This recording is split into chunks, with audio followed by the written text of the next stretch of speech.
Longsornya tambang batubara ilegal yang menewaskan 11 orang di Desa Tanjung Lalang, Kecamatan Tanjung Agung, Muara Enim, Sumatera Selatan, dikatakan Gubernur Sumsel Herman Deru dipicu tingginya curah hujan yang membuat longsor tanah. Masih maraknya penambangan batubara ilegal di provinsi yang dipimpinnya. Menurut Herman Deru, sudah melakukan larangan semua bentuk penambangan tersebut. Pemprov juga sudah membentuk satgas dan melakukan pengawasan pada aktivitas tambang batubara ilegal. Namun praktik ilegal sering dilakukan sembunyi-sembunyi. Kita sudah warning, ini La Nina, curah hujan tinggi dan tingkat kelongsoran juga menjadi tinggi. Mas, sebenarnya kita sudah mengeluarkan perda belum untuk larangan tambang ilegal ini? Bukannya perda lagi, saya sudah bikin satgas. Tapi kan ini perlu pengawasan yang tiada henti. Bukan pengawasan yang kurang karena ini memang sembunyi-sembunyi, namanya tambang ilegal. Saya akan lihat ke lokasi. Upaya yang akan dilakukan kita seperti apa nanti?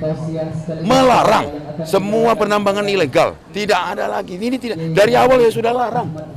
Dan ini sebenarnya masuk di kawasan PKP 2B yang pengawasannya sebenarnya pemerintah dari kementerian. Longsornya tambang batubara ilegal terjadi Rabu siang lalu, menewaskan 11 orang, 6 warga setempat, 5 lainnya warga pendatang. Seluruh korban sudah dibawa keluarga, dan kini lokasi masih ditutup polisi.